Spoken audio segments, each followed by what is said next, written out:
Hi everyone, welcome back to my channel. My name is Matthew Faisa and I'm a third year medical student from London. In this video, we're going to discuss Marco Asensio, who recently injured his left knee in a pre-season game against Arsenal. According to an official club statement from Real Madrid, the Spanish international injured his ACL ligament in his left knee, in addition to his external meniscus. The ACL tear is one of the most feared injuries in sports, with a potential recovery time of 9 months to a whole season. This most definitely means that Asensio won't play in the upcoming 2019 to 2020 season, and this potentially puts his Euro 2020 place for Spain at risk due to a lack of playing time. Despite its severity, the ACL injury is quite common in sports. You can see it in basketball that has impacted players such as Derrick Rose, who after his MVP season went down. In terms of the injury and how it occurs, the injury is mostly caused by contact at the back of the knee, causing hyperextension. However, in Asensio's case, it was non-contact and looked to have occurred when he landed awkwardly whilst he tried to decelerate. Before we get deep into the video, make sure you subscribe so you don't miss out on any other content that we produce. Also, if you like this style of content, drop a like, and why not take a look at our other videos once you finish this. We've done videos most recently on Rafa Nadal, who has a chronic injury in his foot, which has caused him to become very injury prone and at risk of fracture and swelling every time he plays tennis. I've also made other videos on other football stars, such as Cristiano Ronaldo and Mohamed Salah, comparing both of them to the average man.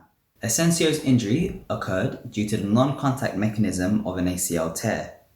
As he was running from Aubameyang, he tried to decelerate and stop suddenly. This caused the hyperextension in the knee and a twisting motion, which resulted in a tear in the ACL ligament. The ACL ligament is attached to the anterior intercondylar region of the tibia, where it binds and forms with the medial meniscus before attaching to the femur. The femur is a thick bone in the upper part of your leg or the thigh. When looking at the anatomy of the knee, it is very easy to kind of appreciate and find where the ACL ligament is. Cruciate in Latin stands for cross, so the ACL ligament forms a cross with the posterior cruciate ligament in the interior part of the knee. The role of the ACL ligament is to prevent the anterior dislocation of the tibia into the femur. As a result, when the knee is bent, if there is excessive force applied to the back of the knee, this can result in an excessive strain, which inevitably leads to a tear in the ACL ligament. To manually test out the state of the ACL joint, you could use imaging. However, a quick test would be something called the anterior draw test. I learned this test in medical school, and what this shows is you do a quick maneuver on the knee or the leg, and if the knee moves forward, then it is a sign of a weakened or torn ACL joint.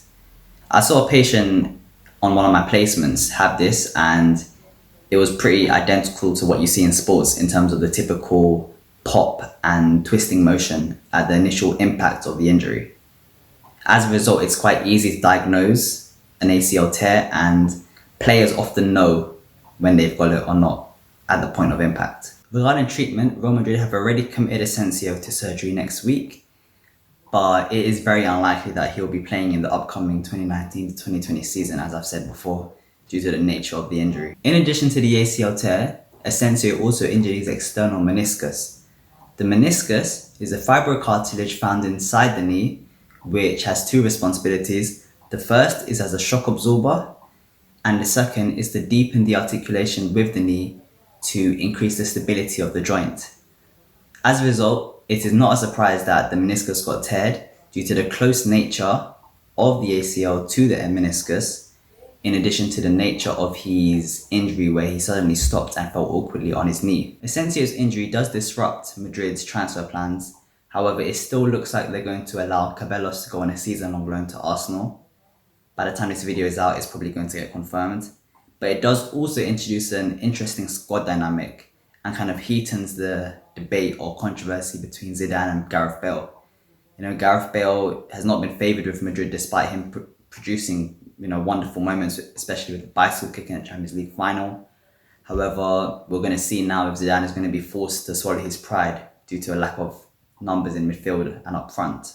This is the end of the video now. If you like the content, drop a like, share with your friends, and most importantly, subscribe. Your subscription will mean a lot to me and shows me that you enjoy the content. In addition to this, if you like this style of content, why not go back? I recently did a video on Rafa Nadal, who suffers from a chronic injury in his left foot, and as a result has made him increasingly prone to injury and puts him at risk of fracture every time he plays. In addition, if you like football, we've done 2 videos before, one on Cristiano Ronaldo and the other on Mohamed Salah. And these two are not an injury analysis, but kind of a comparison between them and the average man to see what makes them so great. Apart from that, I want to say thank you for watching, and yeah.